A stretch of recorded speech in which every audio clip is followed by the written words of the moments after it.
Então vamos elevar nosso pensamento ao nosso Pai Celestial. Porque se a vida para nós é uma grande oportunidade, é também um momento de grande reflexão. Nós temos tantos talentos ao nosso dispor e na maioria das vezes vamos nos comprometendo com a lei natural inconscientemente, agindo como se todos os recursos da natureza estivessem à nossa disposição, sem que nenhuma responsabilidade venhamos ter da degradação, do desrespeito, das atitudes negativas perante a criação de Deus. Assim também é com a nossa vida, com os talentos que temos, o talento de ouvir, de falar, de pensar, de andar, de se mover, de ter a independência pessoal para lidar com as próprias questões da vida. A inteligência, a sabedoria, saber escutar, saber orientar, são talentos que nós responderemos pelo bom uso, pelo mau uso. Baseado na questão 642 do Livro dos Espíritos. Quando os Espíritos nos colocam responsável pelo bem que deixamos de fazer e pelas consequências que esse bem não feito alcançou. Então, ainda somos espíritos endividados, mas podemos, a partir de agora, de um trabalho mental contínuo, de uma postura emocional elevada, quitar as nossas dívidas. Permita, Senhor, que cada oportunidade que tivermos, possamos refletir melhor sobre a nossa importância neste momento, sobre a nossa importância diante de tudo aquilo que está à nossa volta. Que saibamos compreender nossos irmãos, que saibamos, acima de tudo, dar a eles a oportunidade que eles precisam para, junto de nós, caminharem, crescerem e despertarem espiritualmente. Que Deus, nosso Pai, nos abençoe, hoje, agora e sempre. Que assim seja, Senhor.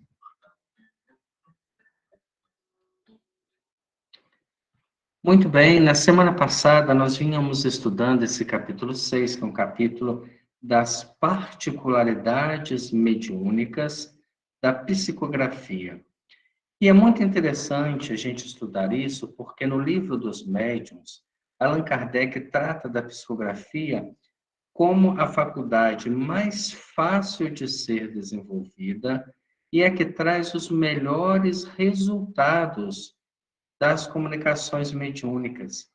E o codificador tem a oportunidade de colocar que a psicografia ela pode e deve ser exercitada com disciplina, com organização, com prece, com acompanhamento, né, de pessoas mais experimentadas na área, para que a gente venha aos poucos perdendo as nossas inseguranças, os nossos medos, e a gente possa ir filtrando com mais regularidade o pensamento dos espíritos. E neste capítulo em particular, a gente vai ver em todos os pequenos traços que ela traz para nós, que esta faculdade pode ser, assim, algo sublime. Foi através da psicografia que nós tivemos as obras básicas, da evolução, né, da tipologia, da linguagem de pancadas, as comunicações escritas pelas cestas de bico, pelas ardósias, até chegarmos aos braços mediúnicos, que psicografaram, né, vários espíritos, várias entidades. Através da psicografia, nós tivemos a Biblioteca Espírita, né, nós tivemos a contribuição ímpar de Francisco Cândido Xavier, com seus 412 livros psicografados, e outros que vieram depois, através de biografias e estudos detalhados da sua obra. Através da psicografia, nós tivemos aí as 300 obras de Divaldo Franco, que também são um acréscimo fundamental para o entendimento de tudo aquilo que está além A doutrina espírita tem um aspecto muito grande. Ela tem um aspecto filosófico muito pouco ainda investigado, um aspecto científico, um aspecto religioso, um aspecto emocional, transcendental. Então, abre-se um leque muito grande para que os espíritos possam serem co-criadores, darem a sua contribuição para a doutrina espírita. O que falta no atual momento são instrumentos afiados, instrumentos capazes de fazer essa interlocução com a espiritualidade.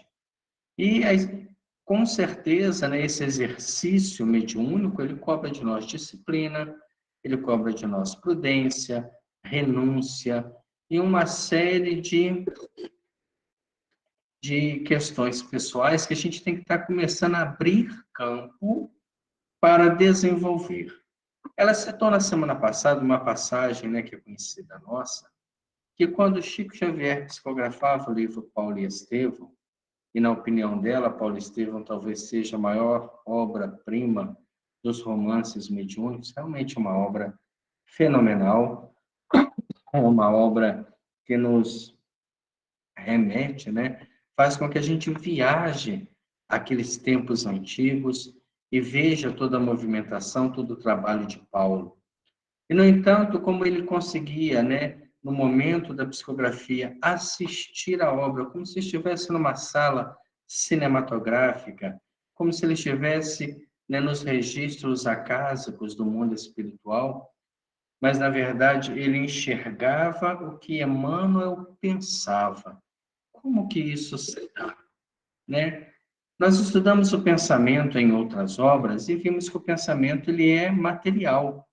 Ele é uma energia, ele é a ressurreição de uma energia que vai modificar o fluido cósmico universal dentro de uma dimensão virtual, que a gente ainda num estado muito materializado não tem a capacidade de enxergar.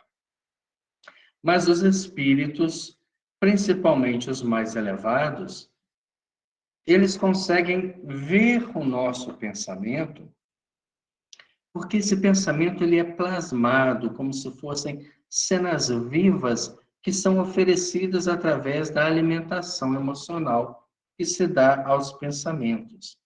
E no caso do Chico Xavier, mesmo no estado de consciência alterada, no estado mediúnico, psicografando a obra, ele começa a ver o pensamento de Emmanuel. E Emmanuel vai retratando a viagem de Paulo, né, na planície da Síria, na entrada de Damasco, a aparição de Jesus, quando Jesus, né, emite aquela frase que fica marcada na consciência, né, dizendo, né, Saulo, Saulo, por que me persegues? E aquilo ali, para ele, é o momento da rendição, da profissão de fé, quando ele pergunta, quem és tu? Ele não conhecia Jesus. Não naquela atual momento de vida. E ele diz, eu sou Jesus de Nazaré, aquele a quem você persegue.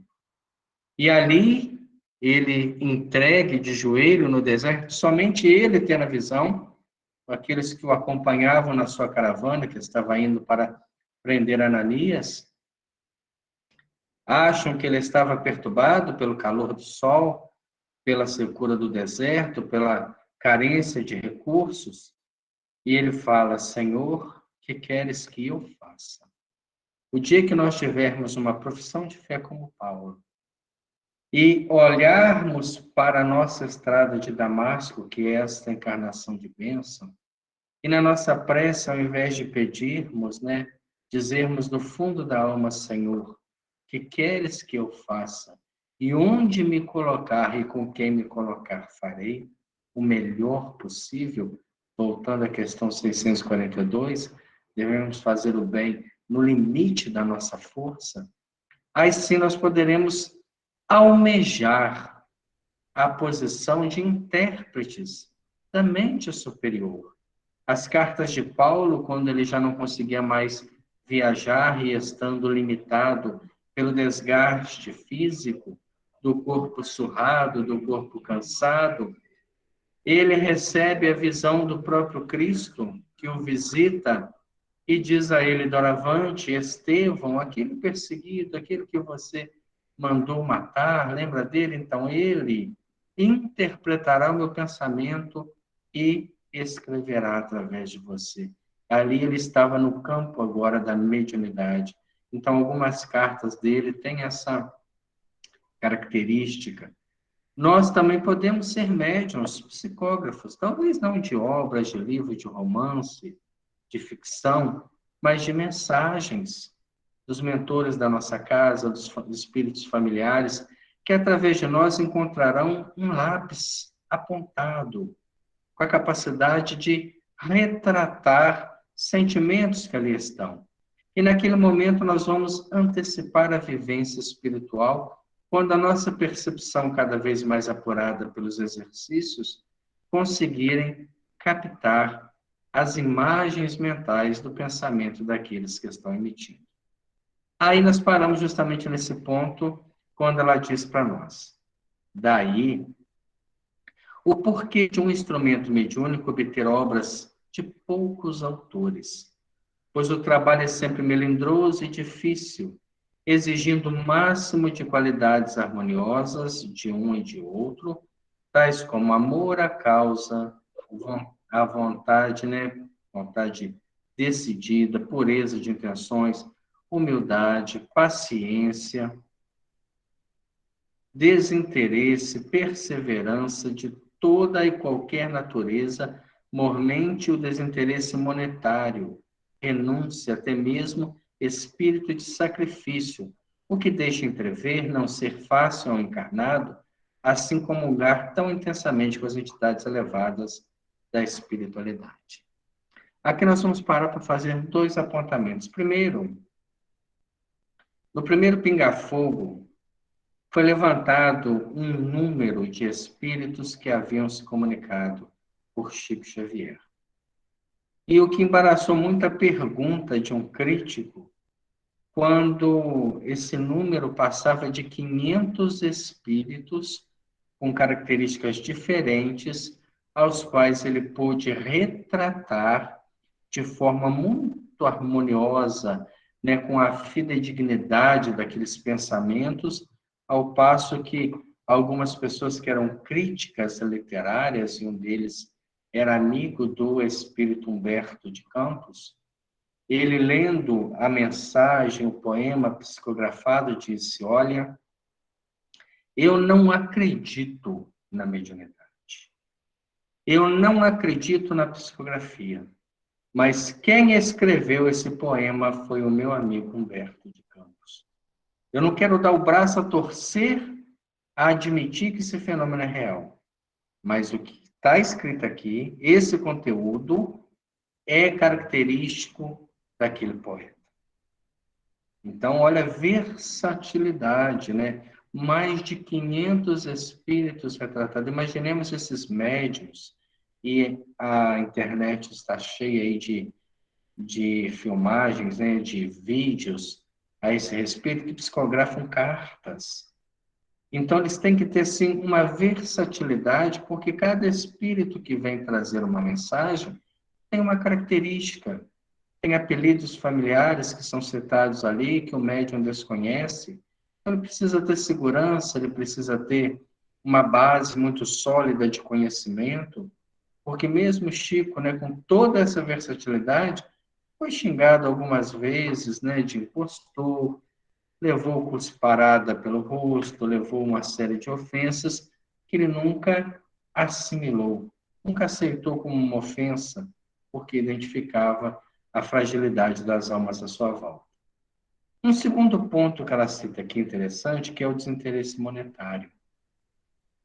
E alguém pode falar assim: ah, mas eu, se for médium, eu não tenho essa preocupação, eu vou doar todos os valores das obras e tal. Antes da gente ser, a gente tem uma postura. Mas algumas questões, elas surgem em momentos chaves da nossa vida. Quando Chico Xavier psicografou o livro Brasil, Coração do Mundo, Pátria do Evangelho, esse livro foi um sucesso absoluto. houve uma aceitação no meio espírita e as pessoas chegavam de outras cidades e elogiavam o livro e ficavam, né, emocionadas pela destinação do Brasil, pelas palavras de Nosso Senhor a respeito da pátria. E foi o momento em que eles passavam mais dificuldade financeira. O pai estava doente, impossibilitado de trabalhar, estava acamado, e apenas o Chico trabalhando, vários irmãos, morte de irmão, a cunhada doente internada, e toda aquela movimentação, né, de cuidado com o pai, era só ele que fazia, quando ele chegava em casa à noite. Então, o pai dele, observando aquele quadro muito pobre, muita dívida, ele falou assim: Ô Chico, eu fiquei sabendo que você deu esse livro, né, para os pobres, e não há ninguém mais pobre do que a gente. Nós estamos passando um aperto muito grande. Você vê aí, né, os seus irmãos alimentando quase que da caridade dos outros, a gente com as contas muito atrasada, com o armazém, com tudo. Será que você não poderia receber um livro para ajudar a gente? Era um pedido de uma pessoa sofrida. E ele falou: Ah, pai, infelizmente eu não posso, nós estamos na mediunidade com total desinteresse, né?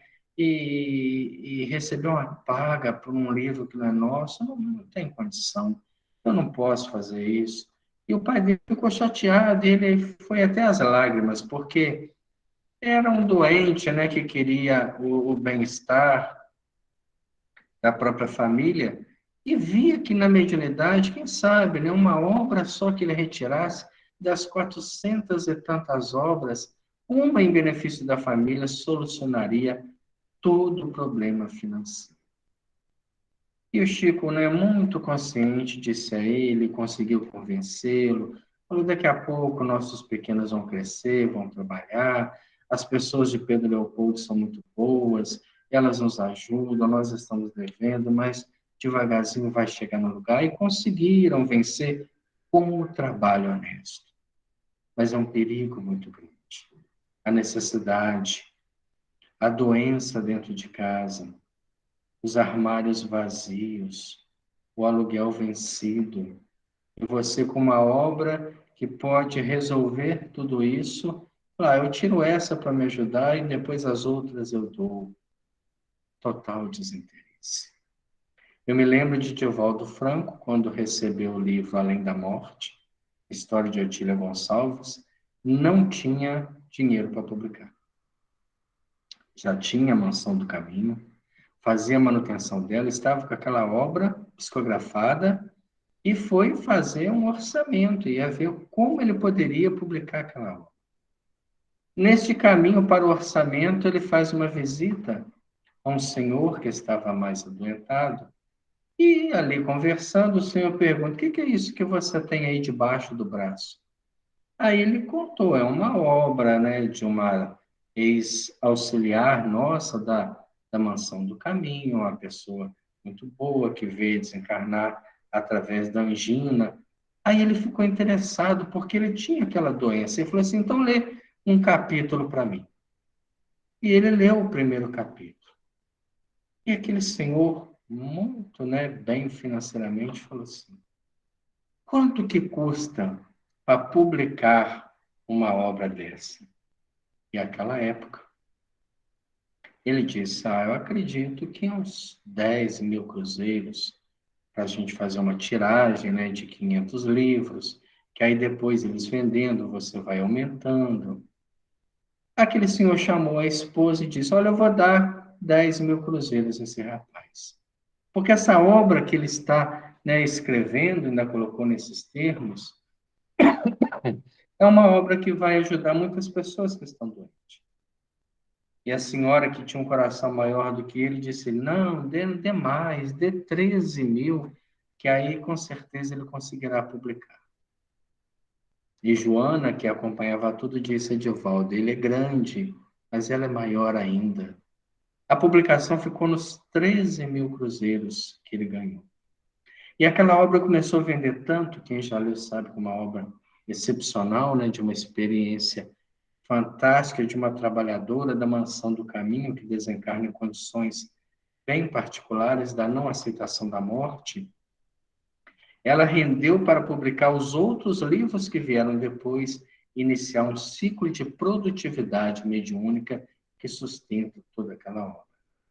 Então, não há caminhos que não sejam desinteresse pessoal. Você pode não ser orgulhoso, não ser egoísta, não ser vaidoso, mas o interesse que está por trás de tudo que te move pode ser o fator que afasta os espíritos superiores que têm uma proposta de trabalho sério da sua atividade mediúnica. Existem ditados, diz Dona Ivone para nós, mesmo romances, e poderíamos citá-los, considerados imitações por muitos observadores, porque não trazem o característico do estilo literário daquele que espiritualmente o concebeu. Olha só o que ela está falando. Você recebe um romance e está lá Victor Hugo, como ela foi médium, né, do poeta, né, francês. Mas alguém que conhece o estilo de Victor Hugo vai falar, ó, isso aqui no mínimo é uma cópia. Alguém que leu, que se inspirou, né, no estilo literário dele, que fez alguma coisa parecida. Porque o médium não consegue retratar fielmente o pensamento. E isso é algo muito comum em mensagens. Você vai lá, recebe a mensagem para uma mãe que ficou sofrida, ela lê e fala assim, engraçado, mas meu filho não falava desse jeito. Às vezes não foi nem o espírito do filho que escreveu. Ele estava sem condições. Ele pede alguém que escreva em nome dele e a mensagem vem com características parecidas, mas não com aquela fidelidade literária. Então, nós precisamos conhecer esses pormenores para que, se um dia estivermos dentro de um campo de psicografia, a gente entenda o que podemos passar. Ao invés da gente falar assim, não, eu tenho certeza que foi, eu senti a presença, eu vi o Espírito, e aí fazer um desserviço à própria doutrina espírita. No entanto, sabemos que a obra realmente é daquele cujo nome figura no volume. O que se passa é que transmitir o estilo integral é uma tortura. Olha o que ela está falando para nós. Médium experiente escrevendo a sua experiência. Transmitir o estilo integral é uma tortura para certos médiuns, como trabalho exaustivo para o autor, razão porque nem sempre este obrigará seus medianeiros ao penoso labor, visto o intento de uma obra espírita ser a sua finalidade moral, educativa, doutrinária, e não propriamente a simples realização literária. Então, o espírito pode abrir mão do seu estilo, já que o médium não consegue retratá-lo, para que ela tenha um fundamento moral cristão, e não apenas uma retratação literária desse ou daquele modo de escrever de alguns espíritos. Mas a gente vê também, voltando a Chico Xavier, e ele sempre será citado por ser um exemplo mediúnico, que os imortais da Academia Brasileira de Letras chegaram à conclusão que, se formos dizer que a obra é dos espíritos, nós temos que concordar, porque o estilo é daqueles que escrevem. Ele tinha essa versatilidade por ser uma alma que, com certeza, já havia se dedicado a essa escrita elevada.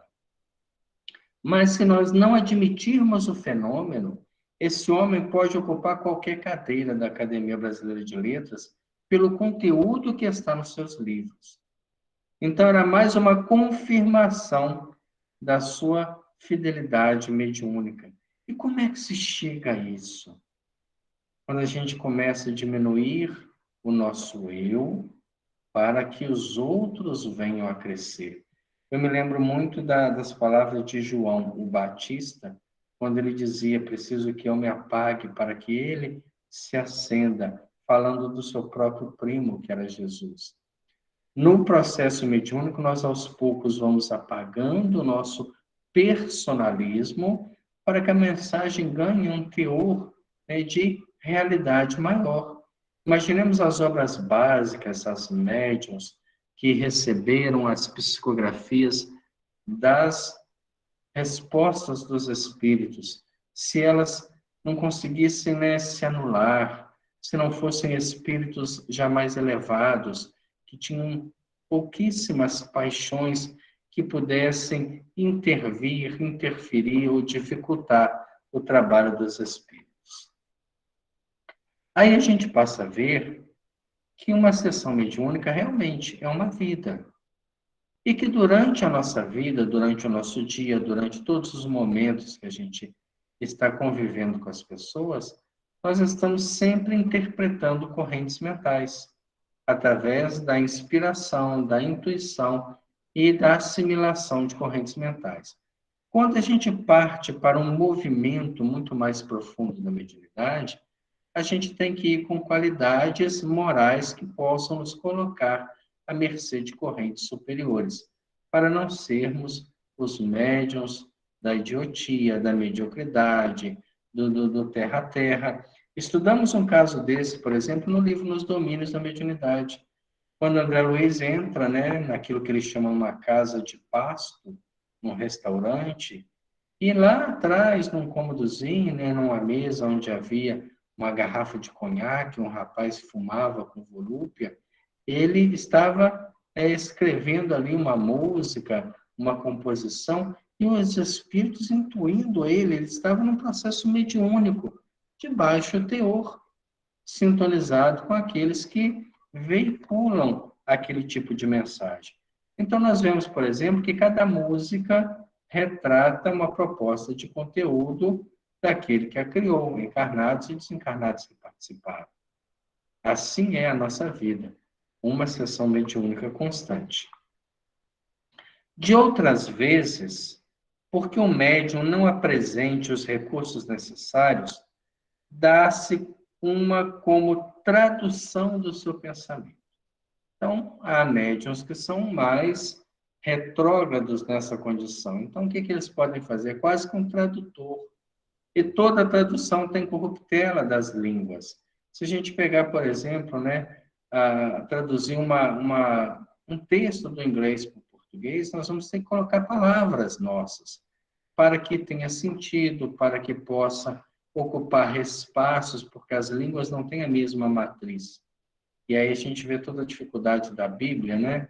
Que tinha uma proposta no hebraico antigo, que depois foi para o grego antigo, que depois foi para o latim, e daí todas as outras traduções que vieram depois, com certeza cada uma foi tirando uma parte, acrescentando uma, colocando uma interpretação, modificando um verbo, o que muda completamente o sentido. O médium, recebe o ditado e transmite-o para o papel, empregando a sua própria linguagem, o que resulta na desfiguração do estilo literário do escritor comunicante, se tratar de literado conhecido na Terra. Imaginemos que um escritor que tenha toda uma qualidade mesmo, que tenha uma característica literária, fale com nós, escreve aí para nós. E começa a ditar. A gente vai escrever, mas não vai herdar aquele gênero literário. Ou então ele fala para nós e fala assim, agora escreve. Você vai escrever com as suas palavras, com as suas, né, interpretações, e aquilo ali não vai ser de forma nenhuma a retratação do pensamento dele. Não deixando de ser um trabalho mediúnico. Alguns, olha que interessante isso que ela fala, devido a tais fatores, adotam pseudônimos. Preferem não colocar o seu nome verdadeiro, porque alguém vai falar, não, isso daí não é obra desse espírito. Você está mistificando. Aí você fecha aquele canal que é de um espírito que tem algo para doar, pensando que está no processo obsessivo. Então, alguns adotam pseudônimos, encobrindo o próprio nome, até mesmo do seu instrumento mediúnico, para preservar o médium desse tipo de especulação. Muitas vezes, desde que não se positive o fenômeno espírita propriamente dito, será mais conveniente que tais trabalhos apareçam a público sob o nome do próprio médium, visto que, destituído do estilo do escritor conhecido, a quem se atribui o trabalho, será difícil provar que efetivamente houve o fenômeno mediúnico, muito embora se tenha dado, e assim se contornarão controvérsias e polêmicas muito prejudiciais à doutrina espírita. Então, o que ela coloca para nós? É aquilo que você recebeu lá na casa espírita. Ah, eu recebi aqui uma mensagem bonita e tal, mas ela não tem um cunho literário, ela não tem, assim, uma retratação que possa, através de uma investigação, levar-nos ao autor espiritual. E, se eu não tenho certeza nem de qual autor que é, que ela seja dada como uma mensagem inspirada, que seja colocada lá, um espírito amigo, para que não haja especulações desnecessárias, que enfraquece o trabalho do médium, que esfria a sua perspectiva e, ao mesmo tempo, alguns pormenores daquela comunicação são características do instrumento, que ainda não se depurou, que ainda não tem uma base de conhecimento válida para ser um intérprete da espiritualidade. Desenvolver mediunidade não é gerar fenômenos. Desenvolver mediunidade, desenvolver potencialidades. E para isso é necessário que o nosso cérebro esteja totalmente enriquecido de estilos, de estudo, de debates, de conhecimento, de posições a favor, contra, de uma série de especulações de conhecimento em torno de muitos temas. Quanto mais vasto o cérebro de um médium, é como se fosse uma biblioteca onde os espíritos acessam e, em cima daquela obra, daquele livro acessado, ele desenvolve o seu pensamento. Assim são os médiuns escritores, aqueles que compõem obras como Ivone Pereira, como Divaldo Franco, como Raul Teixeira, como Chico Xavier são médiuns com grande potencial e que alcançam, né, um status, uma condição de desenvolver temas polêmicos, onde os espíritos, através do conhecimento que esses médiuns têm, apoiado a uma vivência moral cristã, eles desenvolvem o tema com um fundo moral e com um potencial de veracidade muito grande. Agora, médiuns que fazem fenômenos, médiuns que psicografam mensagens, médiuns que são pessoas, né, show, que gostam de impressionar, que têm necessidade de valorização, nós temos muito. E esse tipo, né, essa característica de pessoas que não se importam e nem se preocupam com este conteúdo mais profundo, que é a característica da mediunidade bem desenvolvida para um trabalho superior, acabaram por corromper essa ponte dos espíritos superiores com as casas espíritas. E nós temos hoje uma dificuldade muito grande de encontrarmos instrumentos versáteis, instrumentos que podem, por exemplo, receber mensagens dos dirigentes espirituais da casa, com segurança, que nos façam confiar, porque é uma pessoa dedicada, porque é uma pessoa que está lutando contra os seus, né, suas dificuldades, as suas más tendências, é uma pessoa que está vinculada àquela casa, que se empenha para o desenvolvimento moral cristão do próximo, que tem um trabalho de base que lhe dê sustentabilidade mediúnica. Fora essas características, qualquer outra coisa são ensaios. E a gente não deve levar esses ensaios com a rigorosidade dessas mensagens profundas, porque, na verdade, aquilo que está ali são apenas, né, aquelas cartas que lá na frente vão ser queimadas, vão ser jogadas e funcionar apenas para desenvolver a motricidade do médium.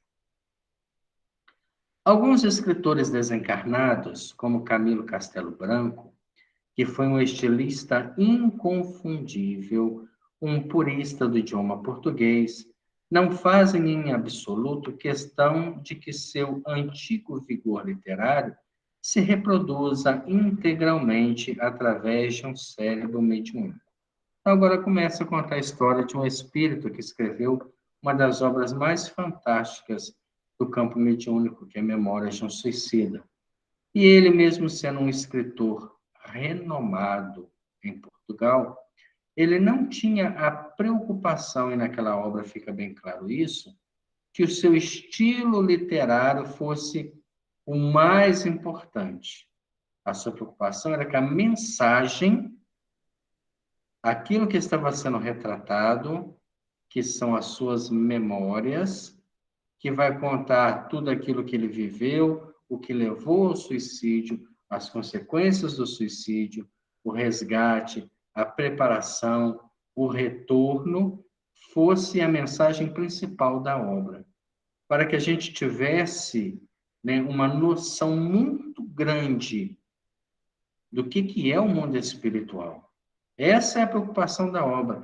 E ela é de uma intensidade tão profunda que ela foi elogiada por diversos espíritos que comunicaram na sua publicação. O que querem é se desincumbir de tarefas que lhe desanuviem a consciência das sombras, dos deslizes do passado, reabilitando-se pela literatura de além-túmulo da antiga feição ociosa ou nociva da literatura cultivada no estágio terreno. É o resgate, pois, que se verificará. Então, no caso dele, é justamente isso. Ele, como escritor, tinha todo um estilo, todo um romanceado de pessoas que acabavam optando pelo suicídio e que levou ele também a esse pensamento de sair pela porta do sofrimento. Então, a preocupação dele era o resgate, era resgatar pessoas que pudessem ler aquela obra e ter uma mensagem de vida, de preocupação, de valorização da vida, de saber que quando a pessoa suicida, ela desce aos infernos astrais para um sofrimento muito pior do que aquele que ela tem quando está encarnado e que, de alguma forma, ventila nela pensamentos desta ordem. Preferentemente, tais escritos tomarão pseudônimo, encobrindo-se do próprio médium, que poderá não guardar o devido segredo, entusiasmando-se com o próprio feito de que foi instrumento. Alguns espíritos também preservam a sua personalidade dos médiums. Nós temos que Joana foi falar com Divaldo quem era, muito tempo depois, e era uma dúvida que ele tinha, mas qual que é o seu nome? Eu sou espírito amigo, eu sou seu mentor espiritual, mas ele queria um nome para que ele pudesse reconhecer, e ela sabia disso. Lá na frente ela falou, meu nome é Joana. A Joana tem... Quando ela falou que era Joana de Ângeles, a mártire baiana, que deu a sua vida para preservar a vida, né, do convento, das freiras que ali estavam, ele se identificou com a personalidade altamente superior.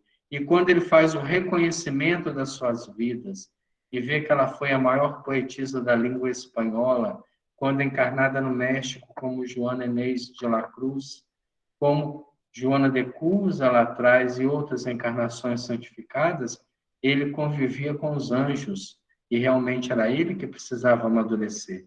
Como nós vemos Raul Teixeira, né, com o espírito Camilo. Mas quem é Camilo? Senão o cientista francês Camille Flammarion, que por quanto tempo guardaram nessa informação para que agora viesse, quando o médium atinja uma maturidade, de ensinamentos profundos, né? E olha que nós temos em Raul Teixeira, doutor em física, um médium com a potencialidade muito grande de alcançar um desenvolvimento no campo científico da doutrina espírita, porque não é uma pessoa apenas de cultura, é uma pessoa de trabalho, né, de sustentação na obra grande na cidade de Niterói, onde acolhem-se famílias, crianças, realmente são pessoas que vieram com uma missão de trabalho, de dedicação, de doação, de renúncia, mas não quer dizer que nós, que estamos vinculados a outros trabalhos, seja família, ou seja, ocupações que nos tomam um pouco mais de tempo, não possamos também desenvolver algum trabalho útil. O importante é a gente começar a entender que trabalho útil no campo da mediunidade, ele está altamente vinculado a um crescimento moral cristão do próprio médium, ao desenvolvimento intelectual do médium, a sua disciplina de trabalho, de postura, de dignidade moral, de ser uma pessoa reconhecida pelos outros por ser uma pessoa que se esforça para ser boa. E não um oportunista, alguém que aproveita das condições para se favorecer, para se enriquecer, para tirar, né, a oportunidade dos outros. Outros, como Leon Denis, que é um dos mentores espirituais de Dona Ivone, preferirão não ditar obras mediúnicas a vê-las desfiguradas do seu estilo pessoal. Então, ele procura médiuns que possam retratar a sua questão literária. Isso é do espírito, do livre-arbítrio dele. Leon Denis era um filósofo e ele procurou pessoas que pudessem realmente retratar este tipo de qualificação. O que querem é a prova insofismável do fenômeno espírita. Continuam no além as pesquisas e experiências encetadas na Terra. O mesmo espírito poderá ditar uma obra, dando a ver ao médium as cenas antes ou no momento do ditado. Agora ela entra no fenômeno. Você vai receber um romance. Você pode assisti-lo antes, como se estivesse no cinema, no desdobramento, num sono, mediunidade onírica, ou pode vê-lo no momento da psicografia. E poderá ditar outra ainda pelo mesmo médium, valendo tão somente da psicografia. O mesmo espírito pode psicografar por você algo que você não tem nem noção do que a mão está escrevendo, porque está dentro de um fenômeno mecânico. Sem um intermediário, veja coisa alguma, ou pelo menos sem ele ter presenciado o drama, posteriormente psicografado, durante um desdobramento, e de nada se recordar em vigília. Então, o que ela está falando para nós? O espírito do médium, ele pode ser preparado. Ele pode, durante o sono do corpo físico, ser retirado em desdobramento natural e assistir cenas, né, de um romance que ele virá psicografar no outro dia, na outra noite. E ele, às vezes, nem recorda, mas quando começa a psicografia, uma intuição lhe leva a meandros, a detalhes daquela história.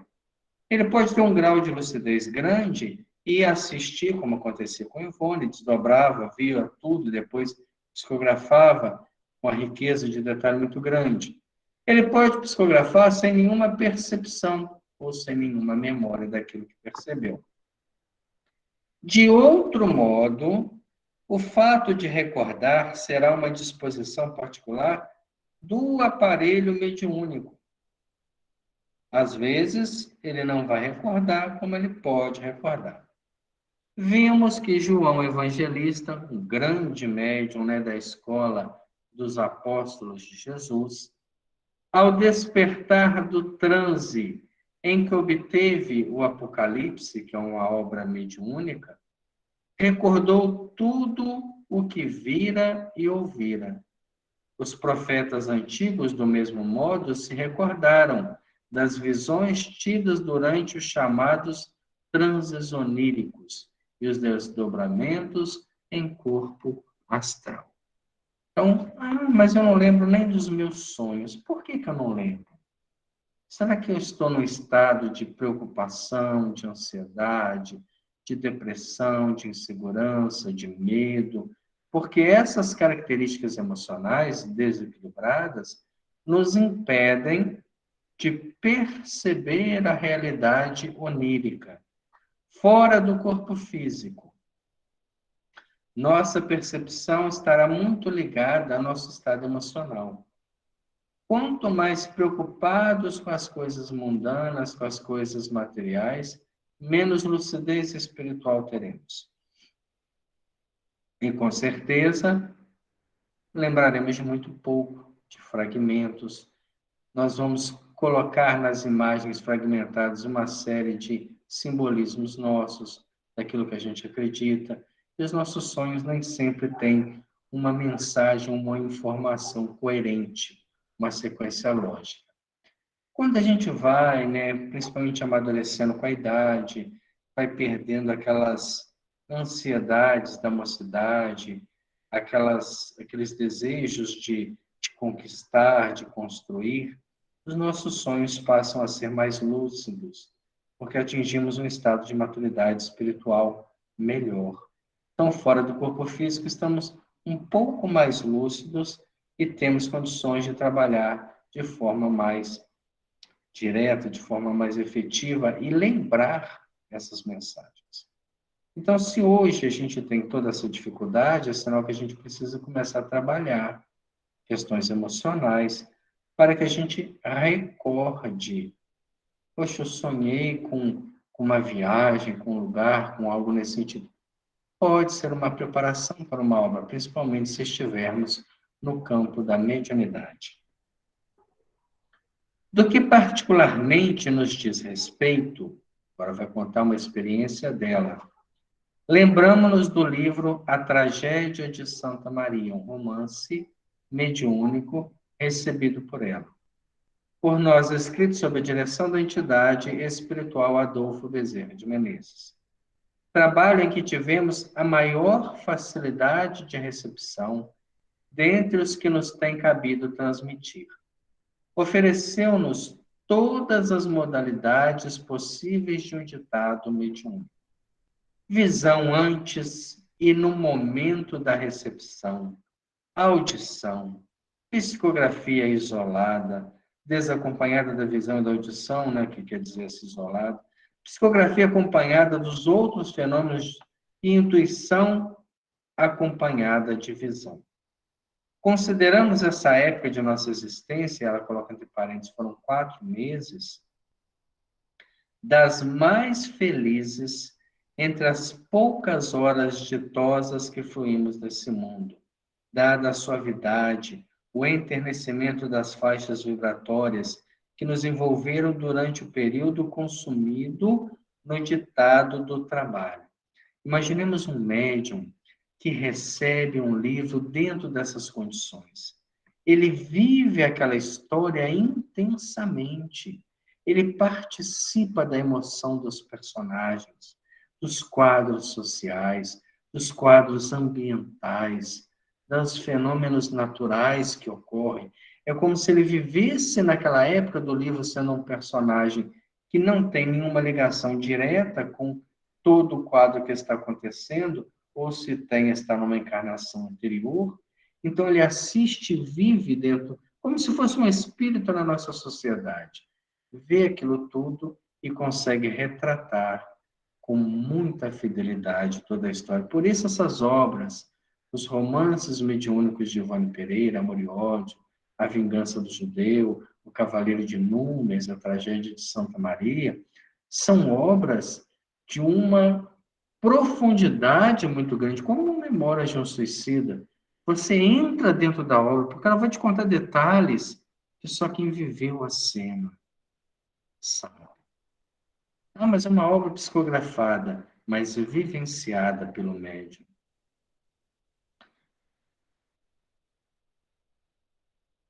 Que, deixa eu só voltar aqui um pouquinho, né? Consideramos essa época de nossa existência das mais felizes entre as poucas ditosas que fruímos desse mundo, dada a suavidade e entarrecimento das faixas vibratórias que nos envolveram durante o período consumido no ditado do trabalho. Que divisões outras, então, obtivemos da vida espiritual? Que de surpresas cativantes! E como convivemos com seres invisíveis, mostrados à nossa respeitosa contemplação naquelas noites magníficas, quando, abstraídas da vida terrena, aliviado o nosso coração de sofrimentos e humilhações, oriundos da vida social terrena, a assistência de Bezerra de Menezes se tornava positiva e integral, para que o seu feito romântico se realizasse sem nenhum esgotamento físico, sem nenhuma fadiga mental, nos abatesse a saúde.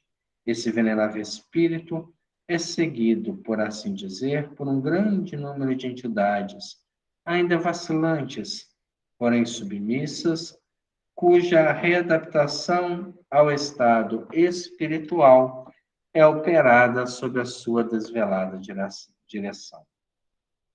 Vimos e falamos a várias delas enquanto trabalhávamos naquela obra.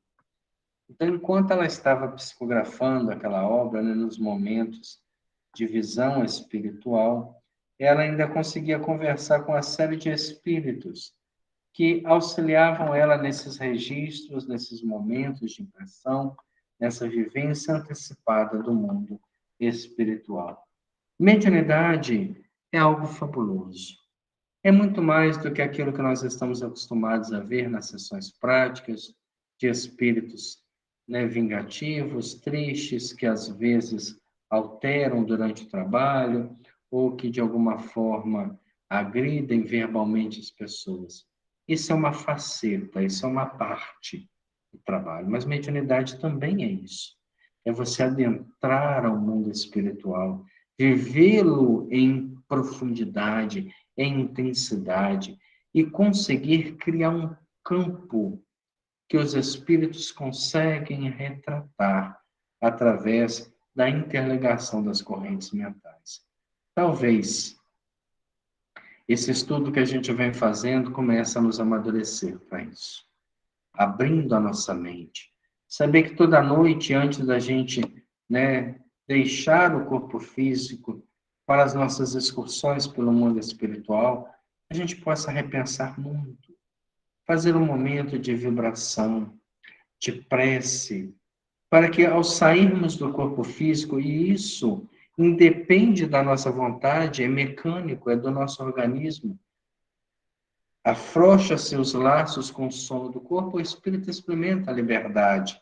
Nós possamos estar sendo levados para as regiões mais felizes, para as regiões mais ditosas e, às vezes, para regiões onde a gente realmente vai aprender algo novo, onde a gente vai receber instruções positivas da vida e intermediar os nossos irmãos espirituais mais elevados, os nossos irmãos espirituais que querem e têm condições de nos auxiliar e de auxiliar a muitos.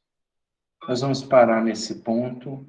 Semana que vem nós vamos dar sequência, onde ela vai citar características de outras obras, como ela conseguiu chegar a esse nível, e a gente começa a buscar também, Senhor, a oportunidade de trabalharmos nesse campo mediúnico. Talvez até hoje a gente tenha aprendido que mediunidade era um estado alternado de consciência, mas que pode ser direcionado para o bem. A mediunidade sempre esteve na humanidade. A diferença é que a doutrina espírita deu dignidade, deu cidadania científica, deu estudo de profundidade. E cabe a nós fazermos a nossa parte, estudarmos a ciência mediúnica, dedicarmos ao nosso crescimento moral cristão e submetermos à influência dos bons espíritos. Então, nós vamos encerrar o nosso estudo com essa reflexão, porque ainda não alcançamos. O que está faltando? Dispositivo em nós, qualidades que não temos, convivência com os bons espíritos, que a mediunidade é a retratação das correntes mentais superiores. Então, quando eu me preocupo em falar bem, em construir, em orar, em trabalhar para o bem, eu já estou sendo médium do bem, dos bons, até chegarmos ao exemplo de nosso Senhor, médium de Deus. Que Deus, nosso Pai, nos abençoe nessa noite. Abençoe a nossa reflexão, Senhor. Dai-nos a inspiração de buscarmos sempre o melhor, dentro daquilo que podemos ofertar, que é a nossa boa vontade e trabalho. Ampare, Senhor, a todos que estão sofrendo, aqueles que ainda padecem do tormento da guerra, das dificuldades de todas as horas. Aos nossos irmãos queridos do Lar Cristão Paulo de Tarso, o nosso pedido de paz e de tranquilidade, de amparo àquela casa, Senhor, que é um centro de luz espiritual, que prepara muitos para se libertar, que recebe um pouco de carinho e de amparo daqueles que trabalham e que sustentam aquela obra. Que nosso Senhor possa derramar sobre todos a esperança, porque com certeza dias melhores virão, não só para eles, mas para todos nós, para o nosso planeta, que alcançará a maioridade moral e passará a sair de um mundo de provas e expiações a um mundo de regeneração, onde os espíritos desejarão o bem, onde a predominância do bem sobre o mal, sobre a matéria, sobre os interesses vulgares. Permita, Senhor, que esta noite seja uma noite de reflexão, crescimento, decisão e atitude. Muito obrigado. Obrigado a todos que estiveram conosco durante o estudo. Que na próxima semana nós possamos estar novamente firmes aí com o nosso objetivo de